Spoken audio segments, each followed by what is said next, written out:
Hello friends, मैं Zahid Ansari hi tech computer के इस यूट्यूब चैनल पे आपका इस्तकबाल करता हूँ। टैली ERP9 के सीरीज़ में अब तक हमने सीखा कि किस तरीके से परचेस वाउचर में सिंगल रेट वाले GST, मल्टीपल रेट वाले GST और ऐसे आइटम जिस पे GST एग्जेम्प्ट है उनकी एंट्री कैसे की जाती है, वो सारी चीज़ें हमने सीखी।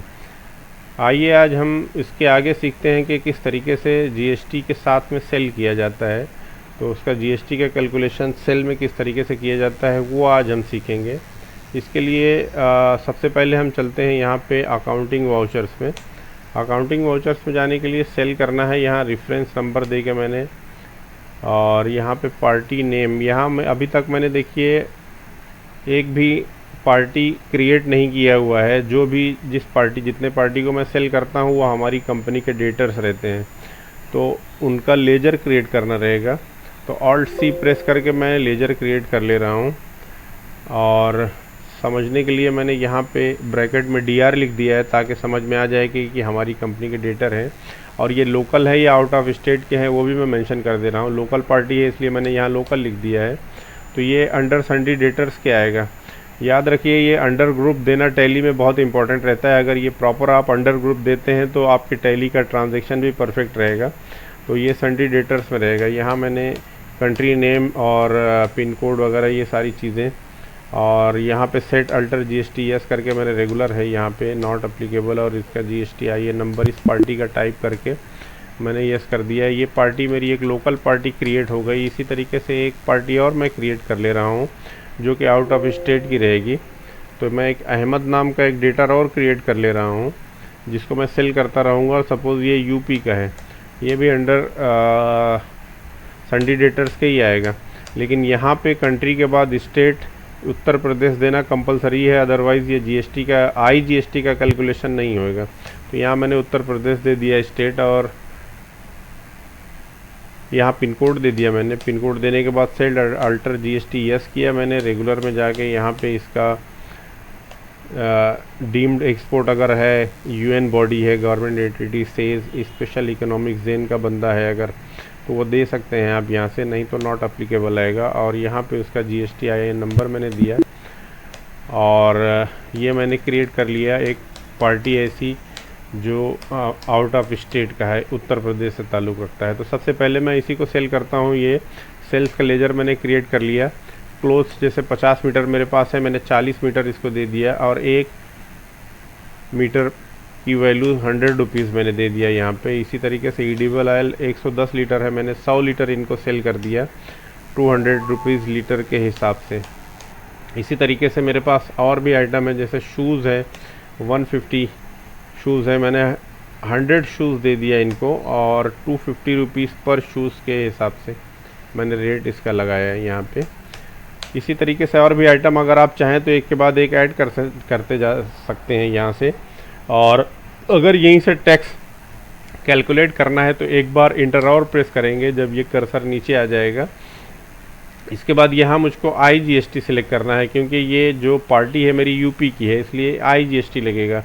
CGST और SGST वो जो है लोकल पार्टी के लिए रहता है, और जो out of state inter state का रहता है वो ये जो है ना, हमको यहाँ पे IGST सिलेक्ट करना है। तो जैसे ही मैं IGST सिलेक्ट करूँगा ये टैक्स कैलकुलेट हो के आ जाएगा।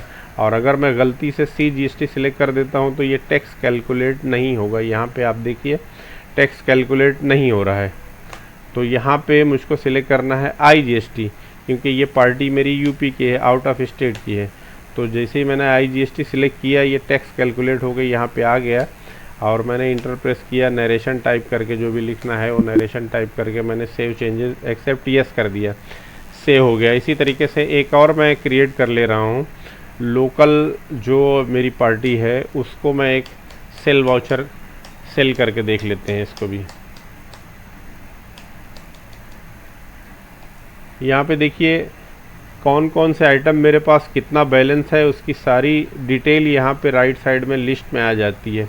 अब अगर मेरे पास 1000 आइटम है और कौन सा आइटम कितना बैलेंस है यहाँ पे, वो सारा डिटेल यहाँ जैसे ही आप स्पेस की बटन प्रेस करते हैं यहाँ सामने आ जाता है। इसके बाद जो आइटम आपको सेल करना है वो लिस्ट में से आप सिलेक्ट कर सकते हैं, डायरेक्ट वो सेल हो जाएगा। यहाँ जैसे अभी मैं एलईडी टीवी मेरे पास 3 पीस है, मैंने एलईडी टीवी सिलेक्ट किया, इंटर की बटन प्रेस करूँगा, 3 है, जैसे मैंने इनको 3 सेल कर दिया और एक का जो रेट है वो 22,000 लगाया मैंने। इसी तरीके से मोबाइल 5 पीस है, 4 पीस मैंने सेल कर दिया इनको। एक मोबाइल की वैल्यू जो है 18,000 रुपये है, मैंने यहाँ दे दिया 18,000 रुपये। अब इसी तरीके से और भी आइटम अगर सेल करना है तो एक के बाद एक सिलेक्ट कर सकते हैं, और नहीं सिलेक्ट करना है तो एक बार इंटर प्रेस करेंगे नीचे आ जाएगा। अब यहाँ पे टैक्स कैलकुलेट करना है मुझको, मैं दूंगा सबसे पहले CGST और इसके बाद दूंगा मैं यहाँ पे देखिए अगर मैं आगे बढ़ जाता हूँ तो भी एरर आ जाएगा क्योंकि मैंने अभी तक इसमें SGST सिलेक्ट नहीं किया है। तो SGST सिलेक्ट किया मैंने तो ये भी टैक्स कैलकुलेट होके आ गया, और यहाँ मैंने नरेशन टाइप किया और से एक्सेप्ट यस कर दिया, ये से हो गया। इस तरीके से सेल वाउचर की एंट्री GST के साथ की जाती है। उसका हम लोग देखेंगे GST का टैक्स डिस्प्ले में जाके, स्टैट्यूटरी रिपोर्ट में GST में जब जाएंगे हम लोग तो यहाँ पे देखिए जो टोटल टैक्स वैल्यू 22,170 रुपये दिखा रहा है। और इसी तरीके से GSTR इसमें जाएंगे तो 29,320 रुपये ये दिखा रहा है। तो दोनों सेल और परचेस का जो डिफरेंस है वो वही हमारा जो टैक्स पेबल आता है, GST टैक्स पेबल, वो बैलेंस शीट में हमको दिखाई देगा। ये दोनों का डिफरेंस यहाँ पे जब हम लोग जाते हैं करंट लायबिलिटी में ऑल्ट F1 प्रेस करेंगे तो यहाँ देखिए ड्यूटीज़ एंड टैक्सेस में 2,900 रुपये दिखा रहा है जो कि टैक्स पेबल है। हमको 2,900 रुपये हमको पे करना है। तो इसको पे करने के लिए अगर हम इसको GST पे करना चाहते हैं तो आइए देख लेते हैं हम लोग। ये भी अकाउंटिंग वाउचर्स में जाएंगे और यहाँ पे पेमेंट करने के लिए हम F5 प्रेस करेंगे, पेमेंट वाउचर आ जाएगा। अब यहाँ चूँकि हमको टैक्स पे करना है इसके लिए हम प्रेस करेंगे ऑल्ट S, और ऑल्ट S प्रेस करने के बाद यहाँ टैक्स टाइप GST देना है और पीरियड फ्रॉम कौन से पीरियड से कौन सी डेट से कौन सी डेट तक का हमको टैक्स पे करना है वो डेट यहाँ पे डालना है हमको, और रेगुलर है, एडवांस है या और कोई सा भी रहे, किस टाइप का टैक्स है वो यहाँ देना है। इसके बाद यहाँ पे देखिए टैक्स जो पे करना है, जैसे मैंने सपोज बताया कि 2,900 पे करना है। यहाँ पे CGST मैंने दे दिया 1,000 रुपये, और इसी तरीके से मैंने यहाँ पे दे दिया SGST, ये भी 1,000 रुपये मैंने दे दिए, और इसके बाद IGST मैंने दे दिया यहाँ पे 900 रुपये। ये टोटल 2900 हो गया। अब अगर मुझको ये कैश पे करना है टैक्स तो यहाँ से मैं कैश सिलेक्ट करूँगा, और अगर बैंक का चेक है तो जिस बैंक का चेक है तो वो बैंक का नाम सिलेक्ट करूँगा। 2,900 रुपये हो गए। यहाँ पे चेक नंबर वगैरह सारी डिटेल देने के बाद में यहाँ प्रोवाइड GST डिटेल यस करना है, और यहाँ कैश दे रहे हैं या चेक दे रहे हैं वो सारा डिटेल हमको यहाँ मेंशन करना है। अगर नेट बैंकिंग कर रहे हैं, NEFT RTGS वगैरह है, आप डेबिट कार्ड से अपने कर रहे हैं, डिमांड ड्राफ्ट है, क्रेडिट कार्ड है, तो जिस तरीके से पे करना है वहाँ देना है। तो मैं यहाँ पे दे रहा हूँ चेक, और यहाँ चेक नंबर वगैरह सारी डिटेल यस करके नरेशन लिखने के बाद एक्सेप्ट यस करूँगा। ये पेमेंट हो गया मेरा, ये GST का जो मैंने पेमेंट था वो कर दिया है। अब मैं ये बैलेंस शीट चेक करूँगा, यहाँ पे जाके ऑल्ट F1 प्रेस करूँगा तो यहाँ पे देखिए जो ड्यूटीज़ एंड टैक्सेस सामने ज़ीरो हो गया, कोई भी अमाउंट नहीं आ रहा है। इस तरीके से GST पेबल जो भी रहेगा वो बैलेंस शीट में आ जाता है ड्यूटीज़ एंड टैक्सेस के आगे, और आप पेमेंट वाउचर में जाके इस तरीके से उसका GST पे कर सकते हैं। तो आज का ये वीडियो यहीं पे मुकम्मल हुआ।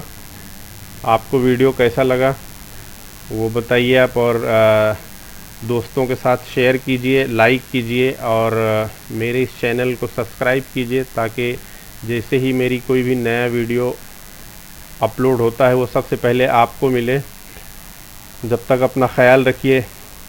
अल्लाह निगहबान।